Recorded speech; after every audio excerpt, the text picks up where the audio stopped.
প্রকৃতির রূপে আজ হারিয়ে গেছি। প্রকৃতির অপার সৌন্দর্যে ঘেরা এই শ্রীমঙ্গল। কখনো ভাবিনি যে এত সুন্দর।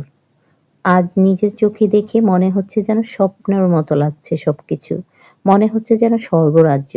আসসালামু আলাইকুম। সবাইকে স্বাগতম আমার আজকের ভিডিওতে। আজ আমি শ্রীমঙ্গলের যত সুন্দর, সুন্দর দৃশ্যগুলি সব তুলে ধরব আমার এই ভিডিওতে। আশা করি সাথে থাকবেন। নয়নাভিরাম প্রাকৃতিক দৃশ্য আর নৈসর্গিক সৌন্দর্যের অপূর্ব লীলাভূমি, চায়ের রাজধানী এই মৌলভীবাজারের শ্রীমঙ্গল। চারিদিকে পাহাড়, টিলা আর চা বাগানের সবুজের সমারোহ। চা বাগান মানেই সবুজের অবারিত সৌন্দর্য। আগে ভাবিনি এত সুন্দর হবে শ্রীমঙ্গল। আজ যখন নিজের চোখে দেখেছি তো মনে হচ্ছে যেন স্বপ্নের চেয়ে সুন্দর।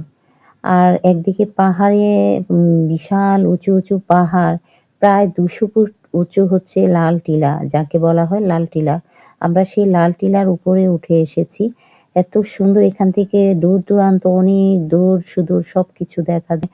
চা বাগান, মাঝখানে লাল মাটির রাস্তা বয়ে চলেছে। এত সুন্দর, আসলে মানে নিজের চোখে না দেখলে এই সৌন্দর্যটা আসলে কখনোই বোঝা যাবে না।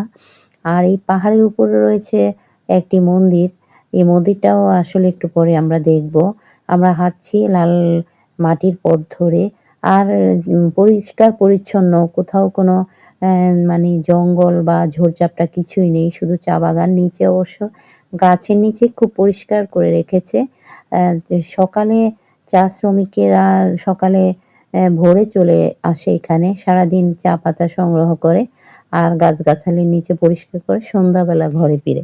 একদম নির্জন এলাকা। এখানে আসলে ২-১ জন আসা কোনোভাবে পসিবল না। এখানে যখন আসবেন অনেক মানুষ নিয়ে, অনেক লোকজন নিয়ে আসতে হবে। কারণ একেবারে নির্জন, কোথাও মনে হচ্ছে কেউ নেই। একটা নিরিবিলি এলাকা। তো আমরা লোকজন বেশি এসেছি তাই আমাদের মানে এতটা ভয় লাগছে না। কিন্তু যখন ২-১ জন, ৪ জন, ৫ জন হলেও কিন্তু ভয় আছে, কারণ এদিকে কেউ নেই। এই যে মন্দির দেখা যাচ্ছে, এটা হচ্ছে ২০০ ফুট সমতল ভূমি থেকে ২০০ ফুট উঁচুতে এই মন্দিরটা। আর এই টিলাটার নাম হচ্ছে লাল টিলা। আপনারা যখন আসবেন তখন লাল টিলা আগে ঘুরে দেখবেন, কারণ এটা খুবই সুন্দর।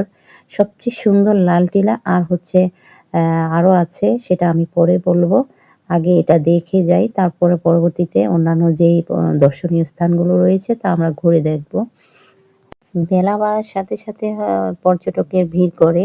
এখন যেহেতু ভোর ৬টা বা ৬:৩০টার মতো বাজে, সেজন্য এখন মানুষজনের নাই। কিন্তু যখন আস্তে আস্তে বেলাও বাড়বে তখন পর্যটকের ভিড় করবে এখানে।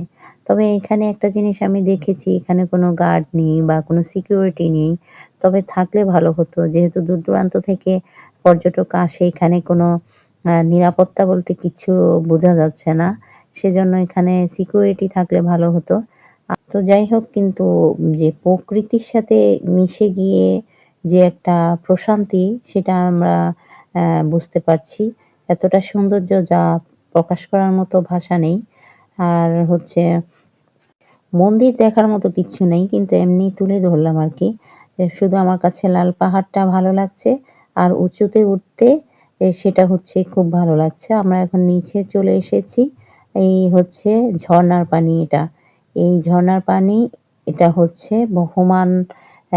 এই ঝর্ণাটার শেষ পর্যন্ত যেতে নাকি অনেক পথ অতিক্রম করতে হয়, সেজন্য আমরা যাচ্ছি না। তবে এটা কিন্তু ঝর্ণার পানি, আর এটা হচ্ছে নদীর একটা প্রশাখা। তো ঝর্ণার পানিটা এসে নদীতে মিশে গিয়ে এটা হচ্ছে অনেক দূর পর্যন্ত চলে গিয়েছে। আর এই নদীর পাশ দিয়ে আমরা পাহাড়ে উঠেছিলাম। এখন আবার নদীর পাশ দিয়ে আমরা নেমে চলে আসব। নদী পার হতে হবে। যদিও এখানে পানি নেই, কারণ এখন তো শীত মৌসুম, পানি শুকিয়ে গিয়েছে। সেজন্য এখানে পানি নেই। এই যে পানিটা দেখছেন সেটা হচ্ছে ঝর্ণার পানি। এই পানিতে আমরা নেমেছি। এই পানিটা খুবই ঠান্ডা। প্রকৃতির আলিঙ্গনে ঝর্ণার ধারা যেন আনন্দের ছোঁয়া। ঝর্ণার জলস্রোতে মিশে থাকে মুক্তির অনুভূতি। সবকিছু মিলিয়ে দারুণ এক অনুভূতি। আজ এ পর্যন্ত। আমার পরবর্তী ভিডিও দেখার জন্য আমন্ত্রণ রইল।